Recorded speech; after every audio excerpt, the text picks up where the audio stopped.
नमस्कार बच्चों, आप सभी का स्वागत है एनवीरा ऑनलाइन स्कूल पर। मैं प्रमिला टाक आज आपको पढ़ाने जा रही हूँ कक्षा 12वीं की हिंदी अनिवार्य की पुस्तक सृजन का दूसरे अध्याय में आज हम पढ़ेंगे भ्रमर गीत से चयनित कुछ पद जिसको किसने लिखा है। हिंदी साहित्य के सूर्य माने जाते हैं कवि सूरदास ने, जो श्री कृष्ण के अनन्य भक्त माने जाते हैं और इनकी भक्ति है सखा भाव की भक्ति।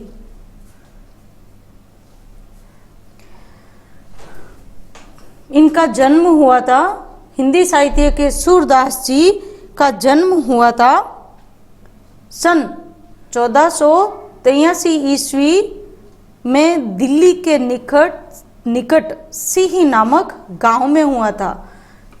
ठीक है, और इनकी मृत्यु हुई थी सन 1563 ईस्वी में हुई थी। जब आप इनका परिचय करते हो, जब परिचय पूछा जाता है जो कि 4 नंबर का आता है आपके, उसमें आपको ये लिखना है। ठीक है, और आगे चलकर फिर इनकी भेंट होती है रुणकता आगरा के गौ घाट पर भेंट होती है। उनकी महाप्रभु वल्लभाचार्य से भेंट हुई। उसके बाद ही ये श्री कृष्ण की भक्ति में पूरी तरीके से रम गए थे। किन्होंने? वल्लभाचार्य ने सूरदास जी को किसमें? वल्लभ संप्रदाय में, ब्राह्मण संप्रदाय में दीक्षित यानी दीक्षा दी थी, उनको अपना शिष्य बनाया था और भागवत कथा सुनाई थी। और उसी के आधार पर एक कवि ने क्या किया? उच्च कोटि के साहित्य का सृजन किया था। इन्होंने, सूरदास जी ने की प्रमुख भाषा है ब्रज भाषा। इन्होंने ब्रज भाषा में श्री कृष्ण की लीलाओं का सुंदर चित्रण किया है। ये हालांकि नेत्र ज्योति नहीं थी इनको, ये अंधे थे, फिर भी इन्होंने ये सिद्ध किया है कि आप शारीरिक विकृति किसी भी प्रकार से मनुष्य को सफल होने से नहीं रोक सकती हैं। उन्होंने अपने काव्य में भक्ति, श्रृंगार और वात्सल्य रस, ये तीनों ही क्या है? रस है। साहित्य के 9 रस माने जाते हैं, जिसमें से इन्होंने ये प्रमुख रूप से इन्होंने इन तीनों रसों को अपने काव्य में स्थान दिया है। ये इन्हीं 3 रसों के अनुपम कवि माने जाते हैं। इनकी प्रमुख, अब इनकी देखते हैं रचनाएं। इनकी प्रमुख रचनाएं कौन सी हैं? सूर सागर, सूर सारावली और साहित्य लेरी। जिसमें सबसे अधिक इनकी अक्षय कीर्ति का भंडार कौन सी रचना मानी जाती है? सूर सागर को अक्षय कीर्ति का भंडार माना जाता है। दे रखा है इसमें, देखो, ये सूर सागर इनकी अक्षय कीर्ति का। फिर इसी के साथ में इनकी जो रचनाएं हैं वो तो वैसे परिचय में बाद में लिखी जाती है, पहले इनके बारे में लिखा जाता है। तो सूरदास जी अष्ट छाप के शीर्ष कवि माने जाते हैं। श्री कृष्ण के लोक रंजक रूप को, लोक व्यवहार का जो रूप था उनका, उसी को उन्होंने अपने काव्य का आधार बनाया। फिर जयदेव और विद्यापति की जो दरबारी कवियों की गान परंपरा होती है, उसी परंपरा को उन्होंने अपने दोहों में आगे बढ़ाया। और सूरदास जी को काव्य हिंदी साहित्य की एक अमूल्य निधि, अमूल्य खजाना माना जाता है। और उनके बारे में जो ये उक्ति कही गई है ना, वो सही कही गई है कि सुर क्या है? देवताओं में कवि सूरदास को सूर्य के समान बताया गया है। तुलसी को शशि यानी चंद्रमा के समान बताया गया है। और जो कवि केशवदास है उनको उडुगण यानी तारों के समान बताया है। अब के कवि खगोत सम, और अभी के जो कवि है वो कैसे हैं? खगोत यानी सूर्य के प्रकाश के समान हैं। जहाँ तहाँ करत प्रकाश, वो जहाँ तहाँ अपना प्रकाश बिखेरते दिखाई देते हैं। तो ये इन तीनों कवियों का एक अनूठा उनके बारे में एक सच ही ये उक्तियाँ कही गई है।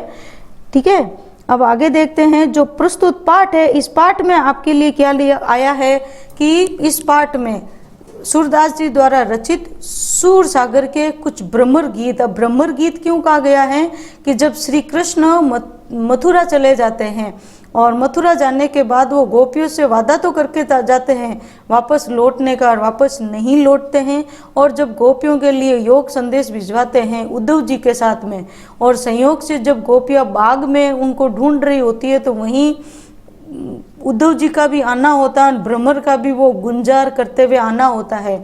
तो भ्रमर के बहाने ही उन्होंने उद्धव जी पर व्यंग्य किया था, कटाक्ष किया था, तो उसके बाद से इस गीत को भ्रमर गीत की संज्ञा दे दी गई।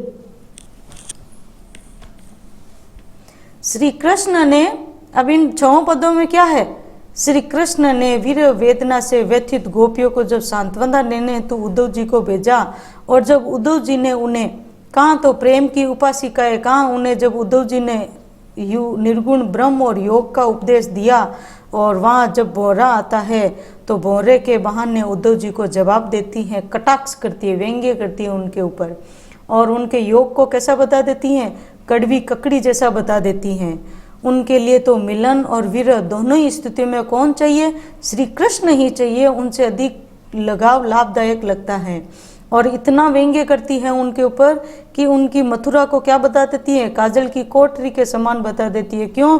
क्योंकि भौरा भी काला होता है, उद्धव जी भी काले होते हैं, अक्रूर जी श्री कृष्ण को लेने आते वो भी काले ही होते हैं, तो उनको लगता है कि मथुरा क्या है, काजल की कोठरी, श्लेष अलंकार दिया यहाँ पे। और उनकी आंखें कृष्ण दर्शन को व्याकुल हैं, वे निर्गुण ब्रह्म के रूप।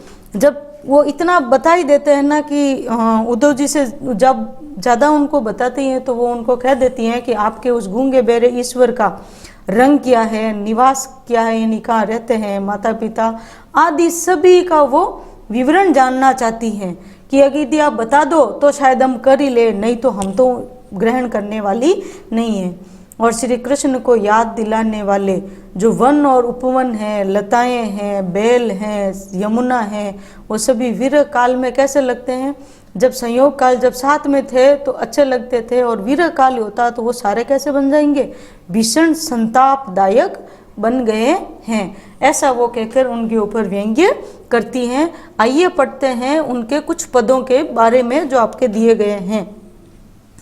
अब यहाँ पे दिया गया है पहला पद। अब इस पहले पद का प्रसंग क्या होगा कि प्रसंग जब कभी भी आप लिखते हैं तो प्रसंग के अंदर आपको पहले क्या लिखना होता है कि पाठ्य पुस्तक, यानी ये पद्यांश हमारी पाठ्य पुस्तक का आपको नाम देना होता है। और जब कभी भी पाठ्य पुस्तक का नाम देते हो तो वो हमेशा इस तरीके से आपको लिखना है, सृजन।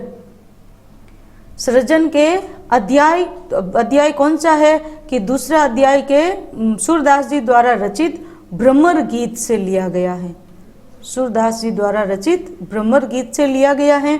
ये तो इसका पहला पार्ट हो गया। दूसरा पार्ट हो जाता है संदर्भ का कि इसमें क्या बताया गया है, इसमें किसके बारे में बताया गया है वो आपको देना होता है। तो इसमें किसके बारे में कि गोपियों ने उद्धव के ग्रहण को, उद्धव के योग को ग्रहण करने में असमर्थता दिखाते हुए, यानी उनको नकारते हुए कृष्ण के प्रति अपनी अनन्य, कृष्ण के प्रति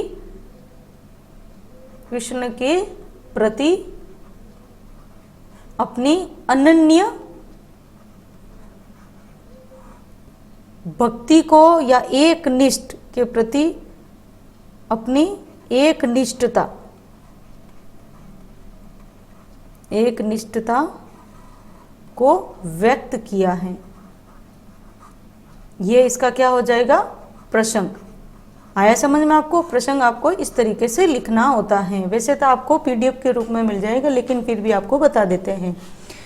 फिर अब देखिए इसके कुछ जो शब्दार्थ हैं, शब्द थोड़े कठिन भाषा का प्रयोग, वैसे तो ब्रज भाषा सरल भाषा मानी जाती है, लेकिन विद्यार्थियों के लिए इसका पूरा अर्थ भी समझना आवश्यक होता है। तो इसमें दिया है जैसे कि पहले हम शब्दों के अर्थ ले लेते हैं। हमारे हरि, अब यहाँ हरि का अर्थ है श्री कृष्ण। हारिल क्या है? एक प्रकार की तोते की प्रजाति है, तोते की प्रजाति।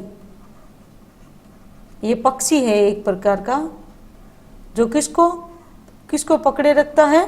लकड़ी, यानी लकड़ी को अपने पंजों में दबाए रखता है।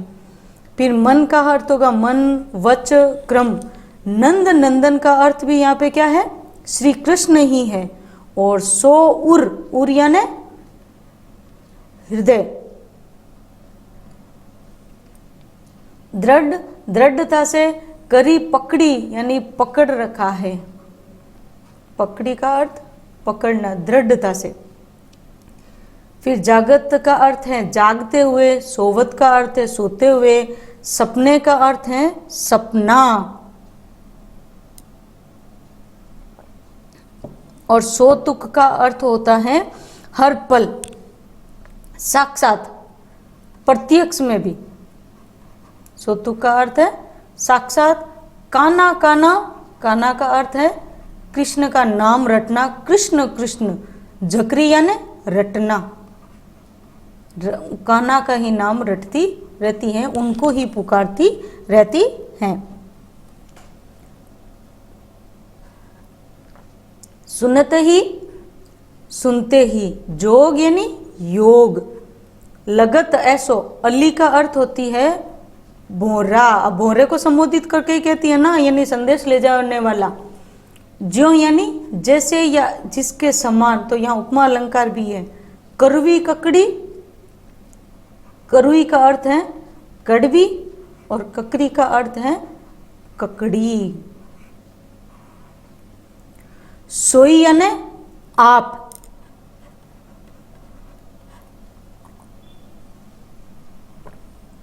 सोई का अर्थ है आप। व्याधि यानी रोग। हमें यानी हमारे लिए, लेकर आ गए, जिसको ना कभी देखा ना सुना ना करी का अर्थ है जब कभी हुआ ही नहीं, तो जब कुछ होता है तभी तो हमें अनुभव होता है, तो अनुभव होना।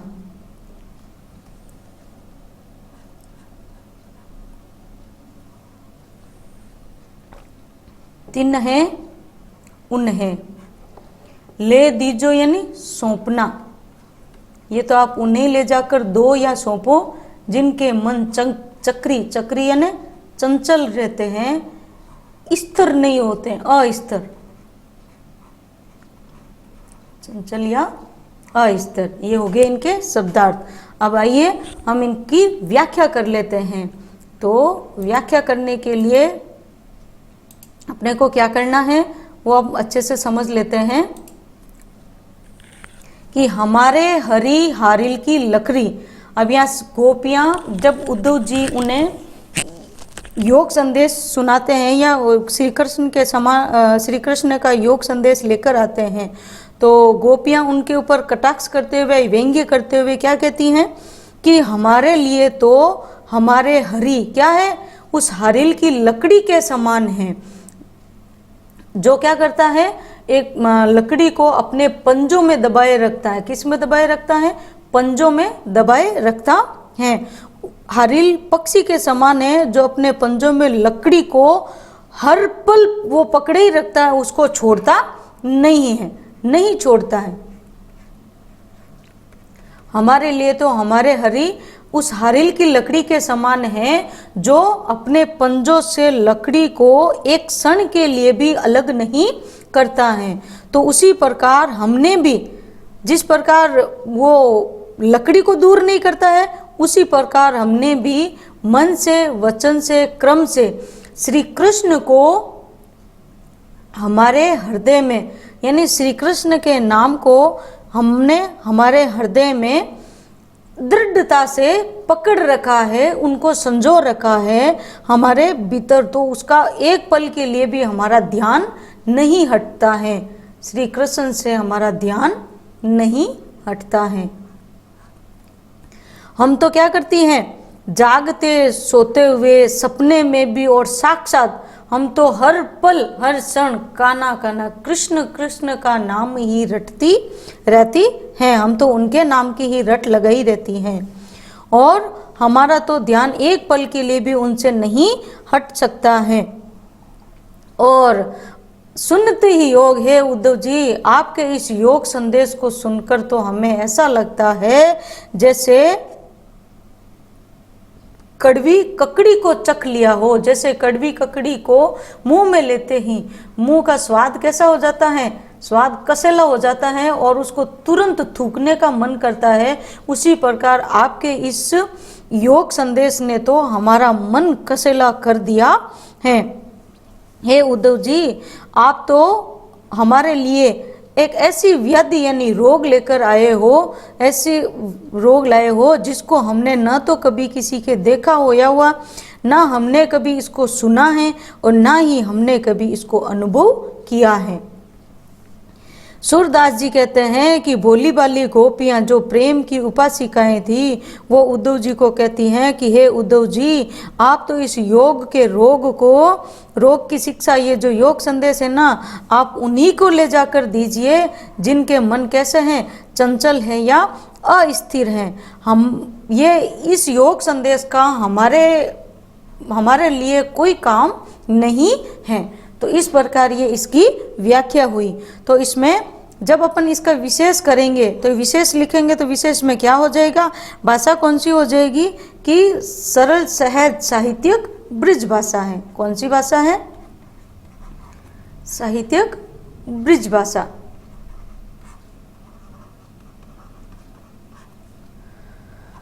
फिर आपको क्या देखना है कि इसके अंदर शैली कौन सी अपनाई गई है, तो शैली है गेय शैली।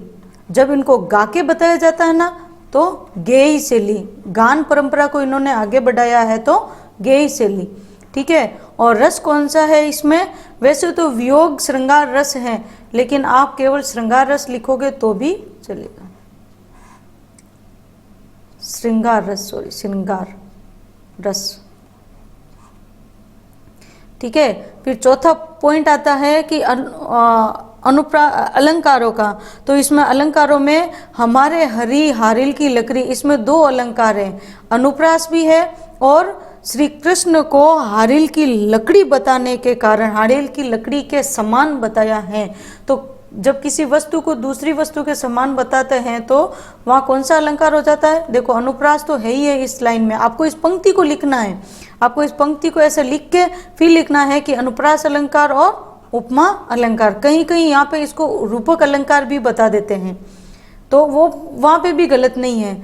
और कान्हा कान्हा में कौन सा अलंकार है, पुनरुक्ति प्रकाश अलंकार। कौन सा अलंकार है, पुनरुक्ति प्रकाश अलंकार। शब्द की आवृत्ति हुई है ना, इसलिए पुनरुक्ति प्रकाश अलंकार। अब वो ये मत देखिएगा आपकी कोर्स में नहीं है, लेकिन जो आपके पाठ्य पुस्तक के अंदर और जो इस पुस्तक के अंदर आए हैं, व्याख्या में जो आए हैं, वो सारे के सारे रहेंगे, ठीक है। और किसमें है, ज्यों कड़वी ककड़ी, यानी योग संदेश को कड़वी ककड़ी के समान बताने से, इसमें कौन सा अलंकार है, उपमा अलंकार। उपमा अलंकार, ठीक है। फिर इसमें क्या बताया है और कि भाई ये क्या है, हारिल की लकड़ी क्या है, एक प्रकार की क्या है, लोकोक्ति का प्रयोग किया है। किसका प्रयोग किया है, लोकोक्ति, लोक की उक्ति है। जैसे किसी के ऊपर कटाक्ष किया जाता है या ऐसे बताया जाता है तो उसको लोग के द्वारा जो बनाया गया उसी को लोकोक्ति कहा गया है। फिर एक पॉइंट और कौन सा रह जाता है, जो आप प्रसंग में लिखते हो वही को आपको इसमें व्याख्या के बाद जब विशेष लिखते हो तो उसमें भी कि गोपियों ने श्री कृष्ण के प्रति अपना एक निष्ठ दृढ़ प्रेम प्रकट किया है। तो ये हो गई आपके पहले पद की अच्छे से व्याख्या। यहाँ तक आपको समझ में आ गया होगा, आप अच्छे से इसको सुनिएगा, समझिएगा। अब पढ़ते हैं दूसरे पद की ओर। दूसरा पद क्या कह रहा है, आइए देखते हैं। तो दूसरे पद में भी पहले हम देख लेते हैं कि पहले इसके कर लेंगे हम क्या, पहले इसका देखेंगे कि पहले इसका प्रसंग देख लेते हैं कि प्रसंग में इन्होंने क्या बताया है कि वही ठीक वैसे ही पाठ्य पुस्तक में से लिया गया है। प्रस्तुत हमारी पाठ्य पुस्तक सृजन में संकलित कवि सूरदास जी द्वारा रचित भ्रमर गीत से लिया गया है। और इस पद में क्या बताया है, गोपियों ने क्या किया है, मुक्ति पर भी भक्ति और प्रेम को सिद्ध किया है। कहते हैं कि प्रेम को सर्वश्रेष्ठ बताया है। प्रेम को कैसा बताया है, सर्वश्रेष्ठ बताने का प्रयास किया है कि प्रेम के बल पर ही मुक्ति भी हार जाती है। मुक्ति है ना, मोक्ष जो पाने की वो तपस्याएं करते हैं ना, वो भी हार जाती है। किसके आगे, प्रेम के आगे। कब, जब आप एक निष्ठ और सर्वस्व समर्पण और त्याग के साथ प्रेम करते हो तो। ठीक है, ये हो गया इसका प्रसंग। अब आइए इसके हम शब्दार्थ कर लेते हैं। तो शब्दार्थ में क्या हो जाएगा, हम का अर्थ यानी गोपियां अपने लिए कहती है हम तो दुहु यानी दोनों प्रकार से, दोनों ओर से या दोनों प्रकार से। भांति फल पायो यानी प्राप्त, पायो यानी प्राप्त मिलेगा या प्राप्त कर लिया है, हमें तो दोनों तरफ से फल मिलेगा। जो ब्रजनाथ, ब्रजनाथ यानी श्री कृष्ण, ब्रज के नाथ कौन है, श्री कृष्ण। मिले तो नीको, नीको यानी अच्छा ही होगा हमारे लिए, अच्छा होना, भला होना। नातरु नहीं तो,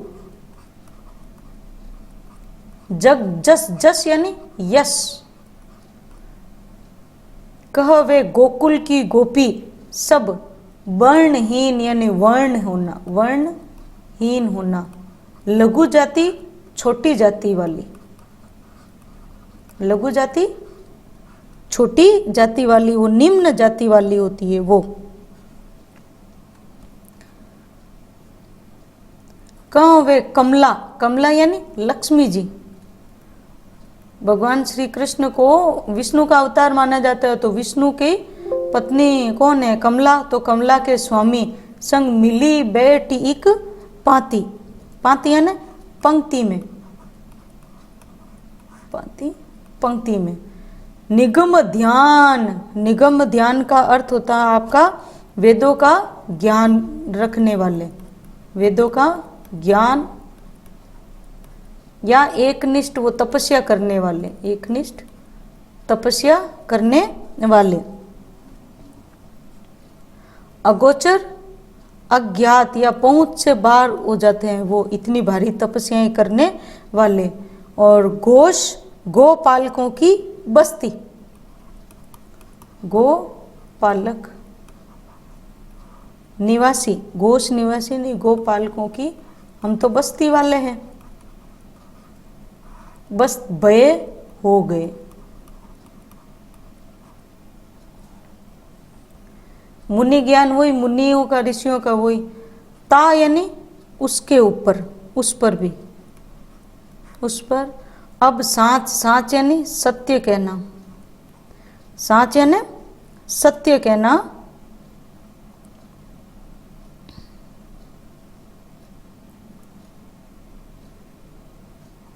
दो, दो यानी सच्चे कहो, दो कहो।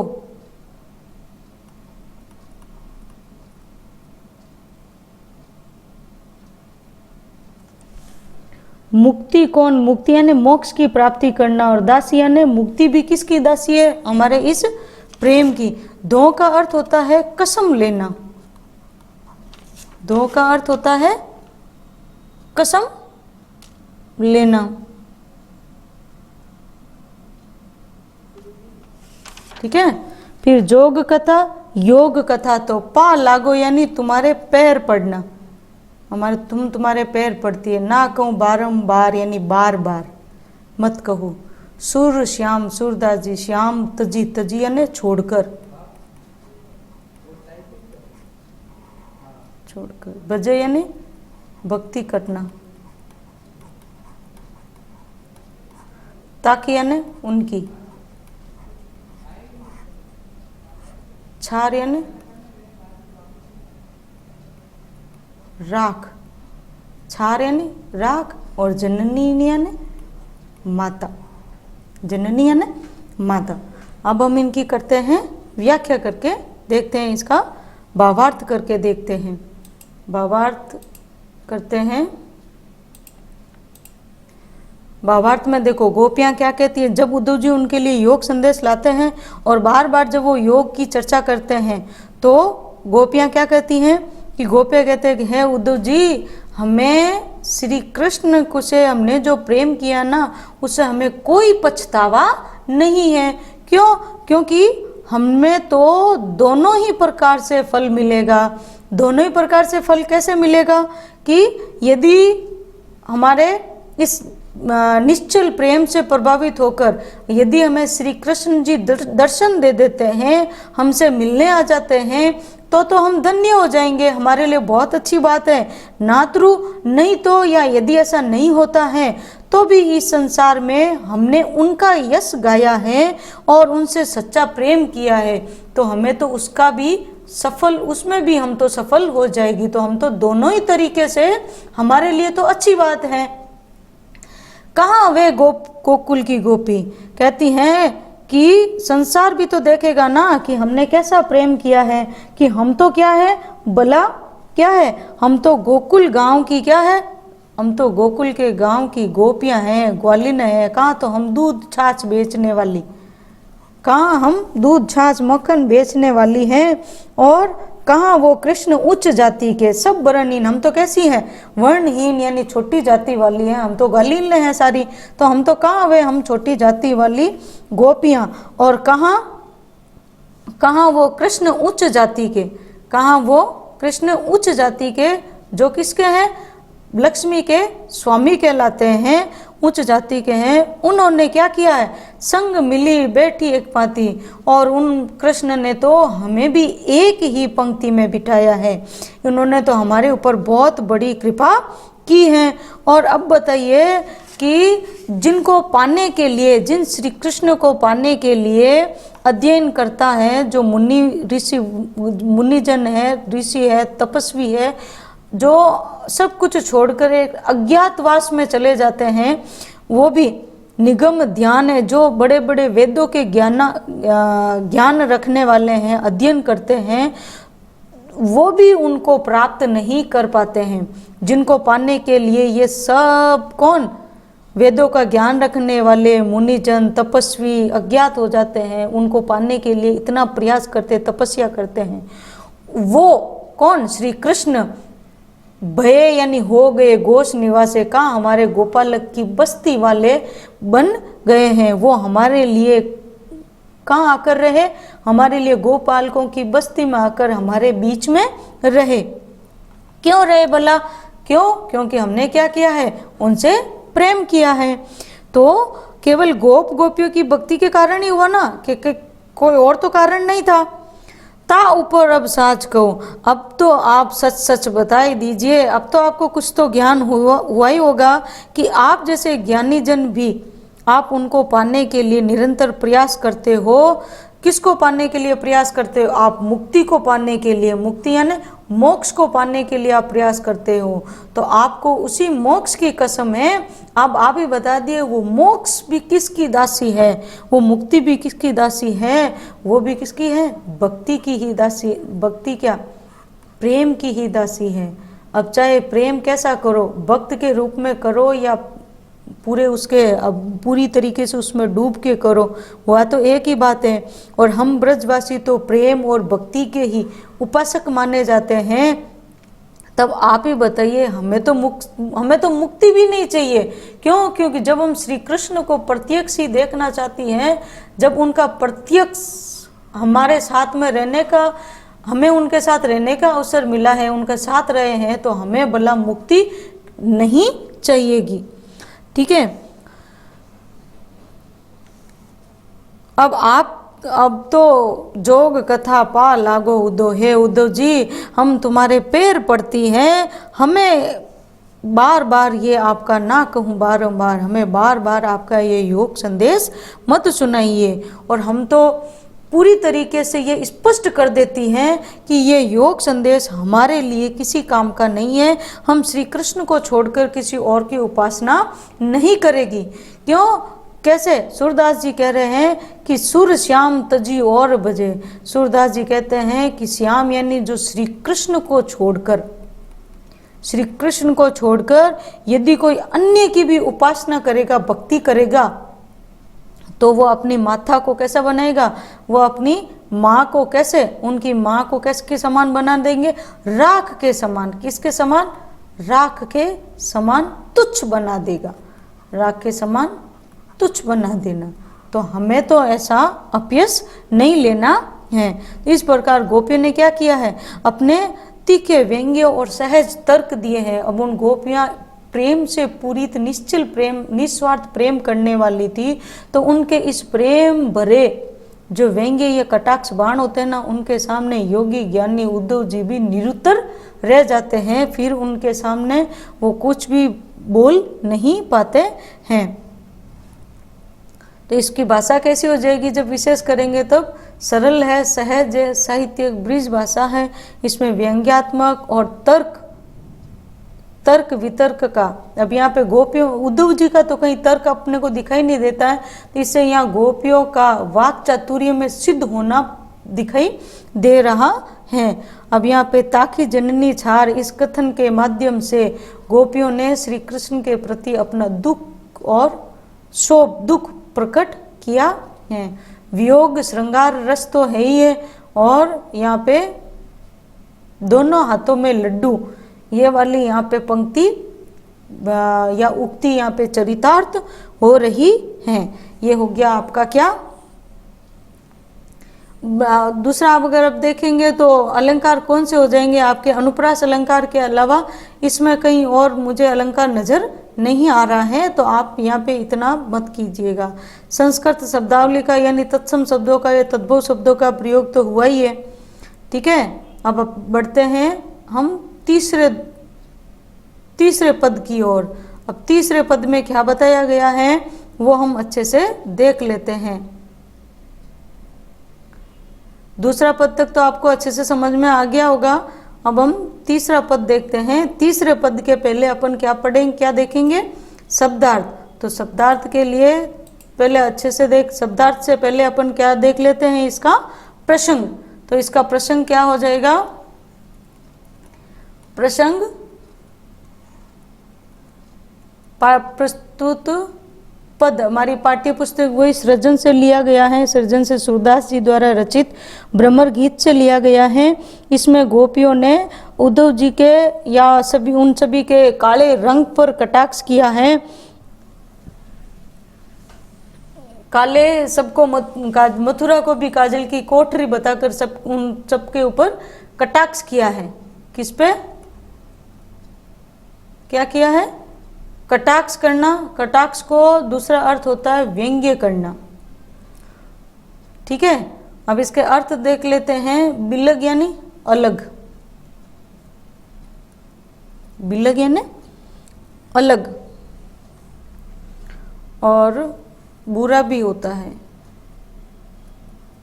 दूसरा अर्थ अलग यानी अलग अर्थ निकालना या बुरा मान लेना। जनी यानी मत, वो इनकार वाला मत। मानो यानी मानो,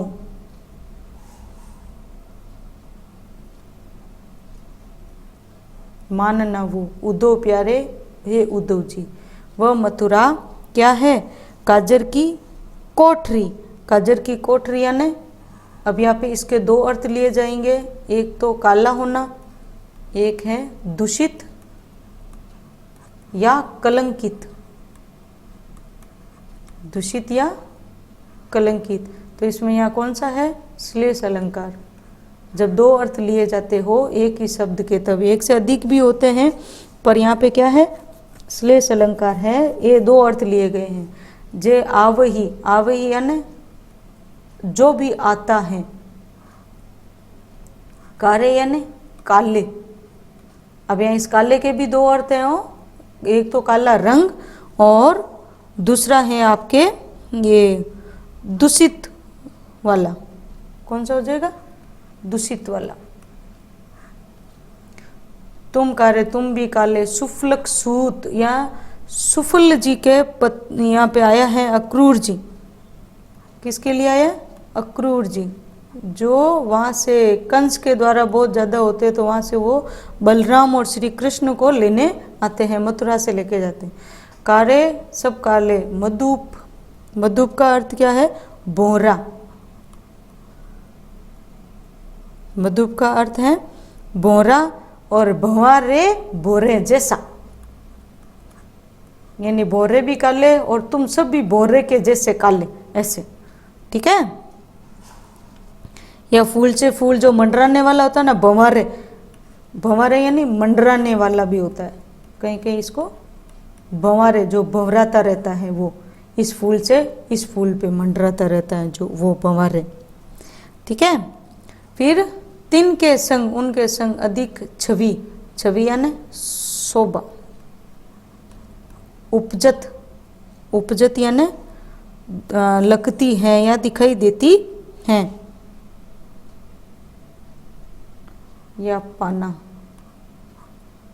कमल नैन किसके लिए आया यहाँ पे? श्री कृष्ण के लिए। किसके लिए? कमल जैसे नैन वाले, कमल नैन। मन यारे मनोहर, या मन को हरने वाले, मनोहर। मानहु, यहाँ पे उत्प्रेक्षा अलंकार है, देखो, मानो।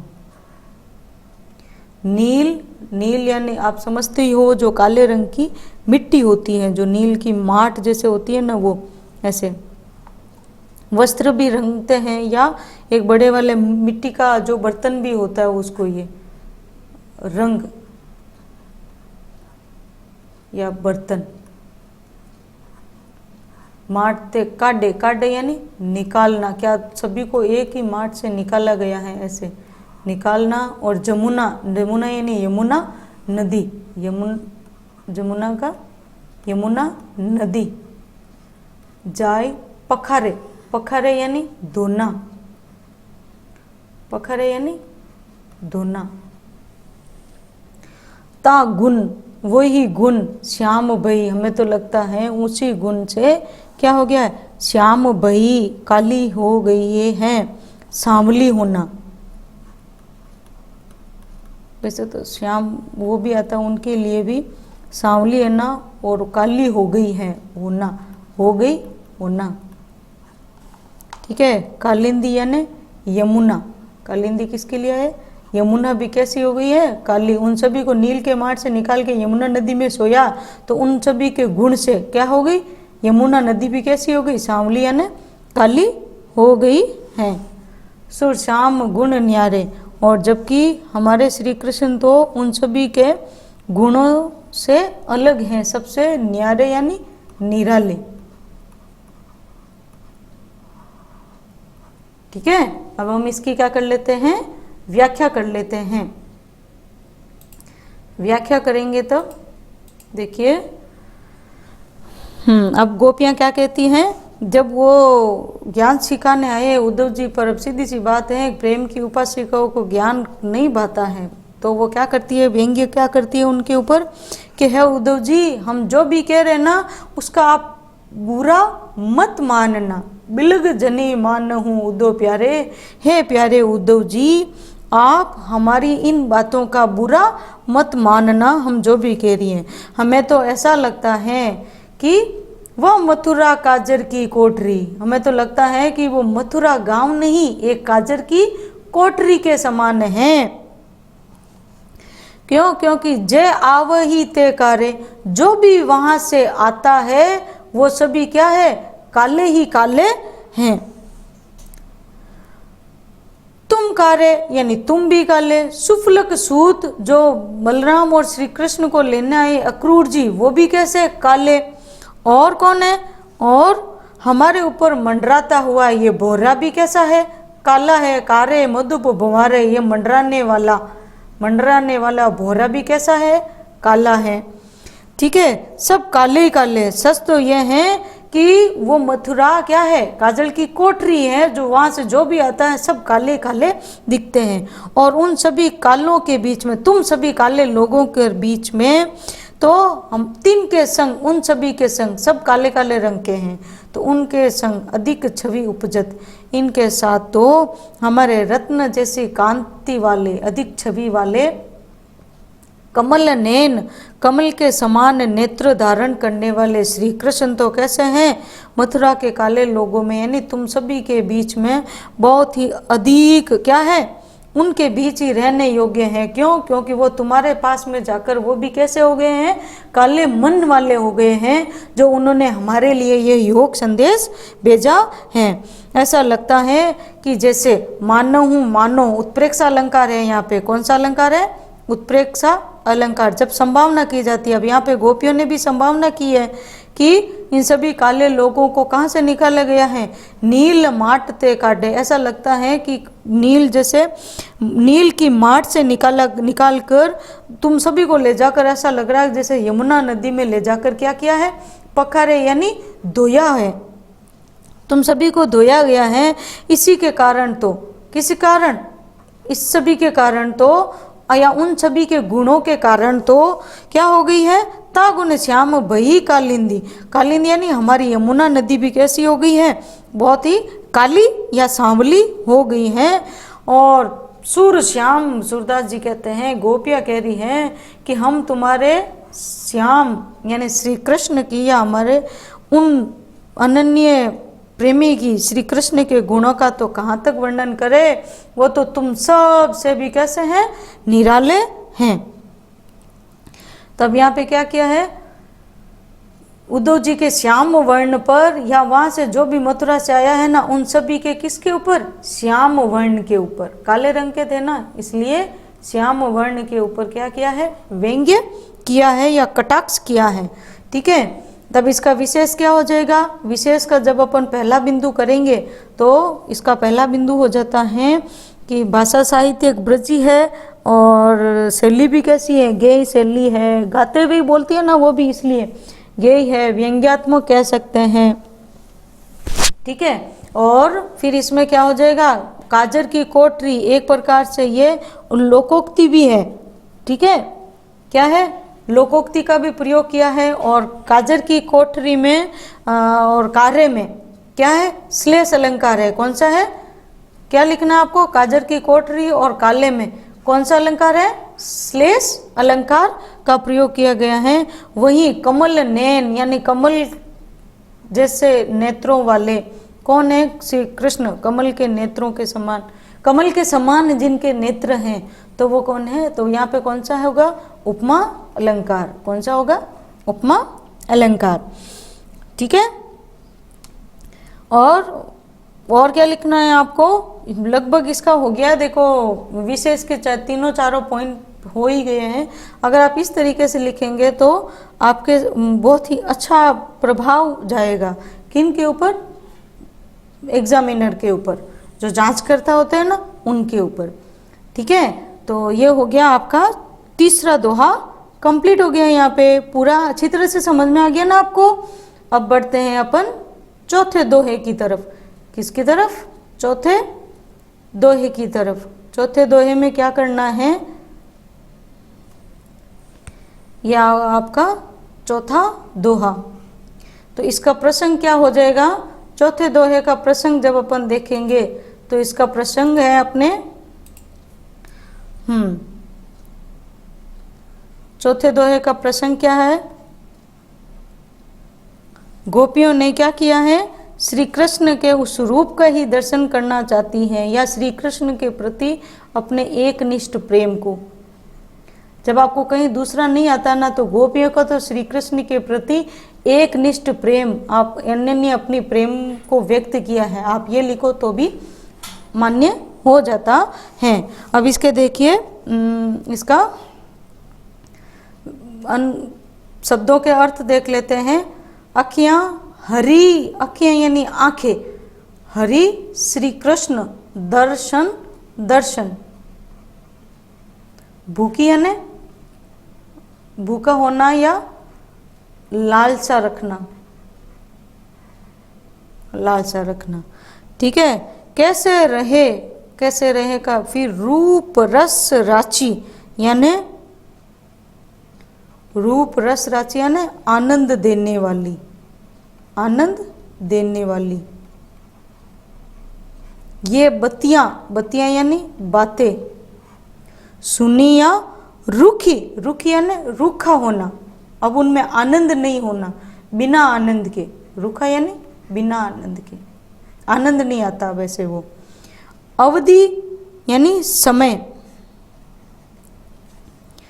अवधि यानी समय, लौट कर जो आता है ना वो अवधि। गणत गिनना, गणत गिनना। एकटक हमने तो अपलक आने की राह देख। अब ये वीर वेदना का चरम वर्णन है यहाँ पे। मग यानी हमने तो अपलक राह देखते हुए, मार्ग में बैठकर, जोवत देखते हुए, मार्ग देखना या वो राह देखना, वो देखने। तब एति नहीं झुकी, एति यानी इतनी,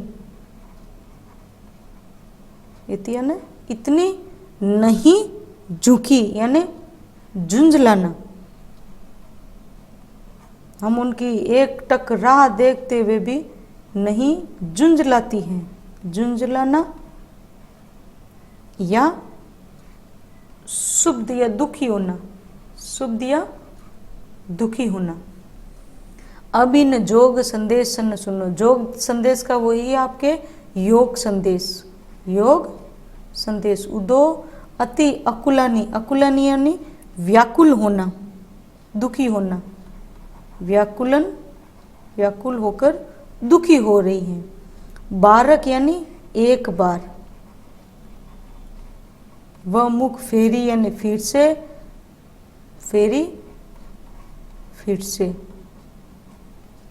दूही पय, दूही पय यानी दूह कर। पय यानी दूध। पीवत पीना, पीवत हम पिया करती थी। पत्तों की यानी पत्तों से बना हुआ दोना, पत्तों से बना हुआ दोना, या आप सीधा दोना लिखेंगे तो भी सही है। पत्तों से बना हुआ, पत्तों से बना हुआ दोना।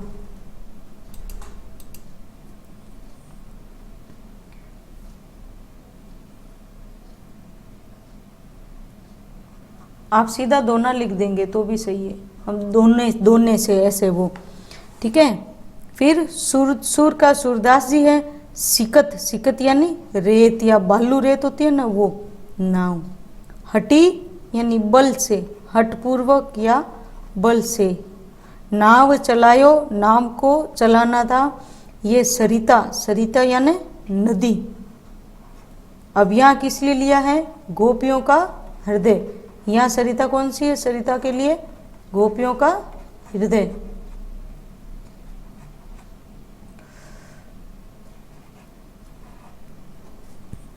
गोपियों का हृदय। एक मिनट, ये थोड़ा सही नहीं है, इसको हटा देती हूँ।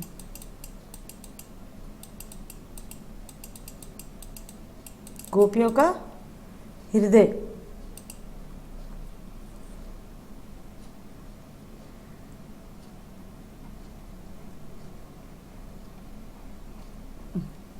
ठीक है। और ये सूखी, सूखी यानी वो सूखा हुआ, या अब नदियां हैं तो वो पहले तो गोपियों का जो हृदय रूपी नदियां थी वो कैसी थी?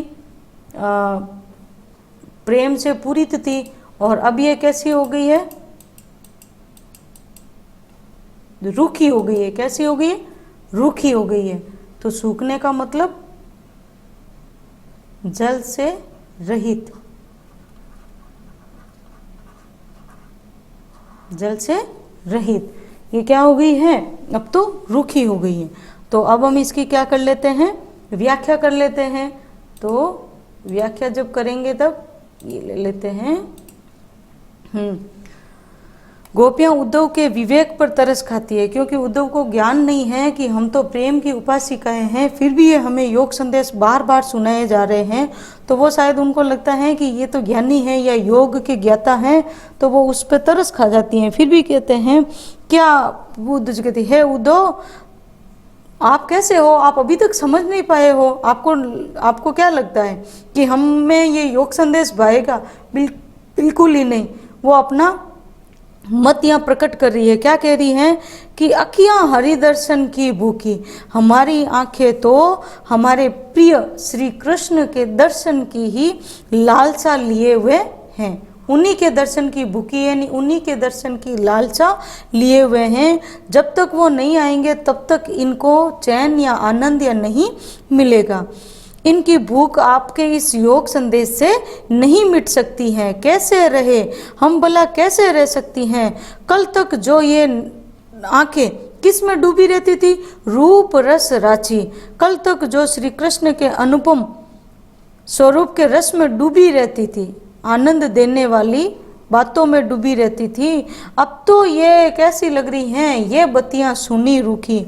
अब तो आपके इन निरस उपदेशों से, किससे? अब आपकी इन नुरस बत्तियां यानी इन निरस बातों से ये भला कैसे संतुष्ट हो सकती हैं?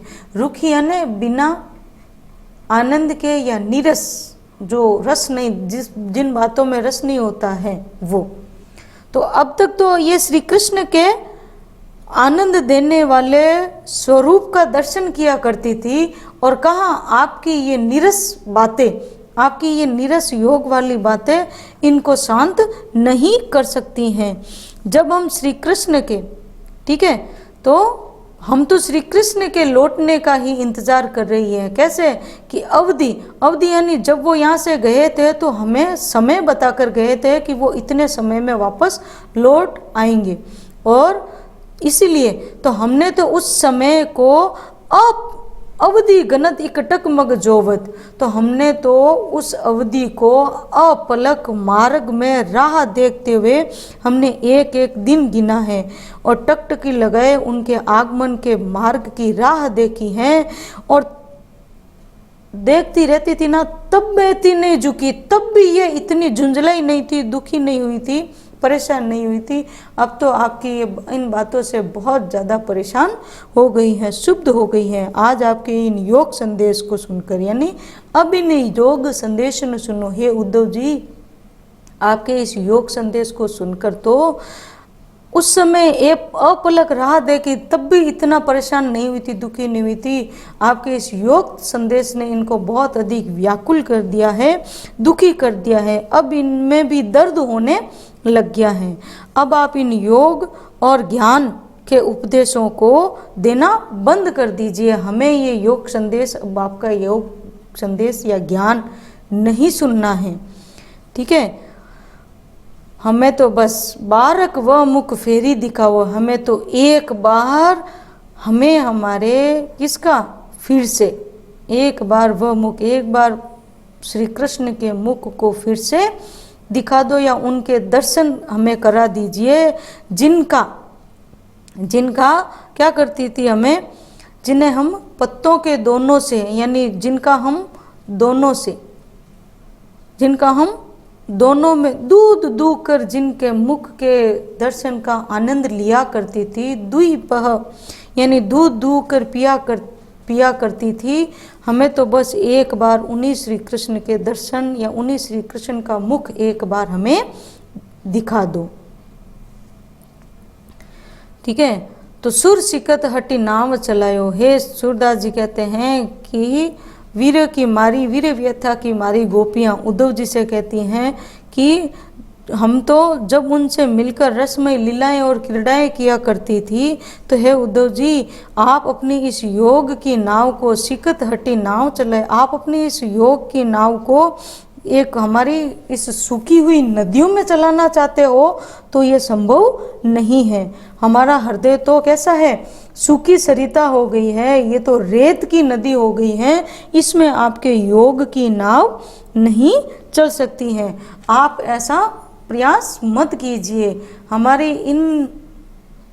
इन सूखी सूखी हृदय रूपी नदियों में तो अब तो रेत है, तो इसमें आपकी नाव, योग संदेश की नाव नहीं चल सकती है। इसमें तो कब चलेगी? जल कब भरा जाएगा? जब श्री कृष्ण आएंगे तभी इसमें प्रेम की नाव ही चल सकती है, योग संदेश की नाव नहीं चल सकती है। तो आप ऐसा प्रयास मत कीजिए, ठीक है। तो अब इसमें क्या हुआ है? मुहावरे का प्रयोग किया गया है। किसमें? सिकत हटी नाव चलावे में या रेत में नाव चलाना। ये क्या है? मुहावरे युक्त शब्दावली का प्रयोग। मुहावरे युक्त शब्दावली का प्रयोग।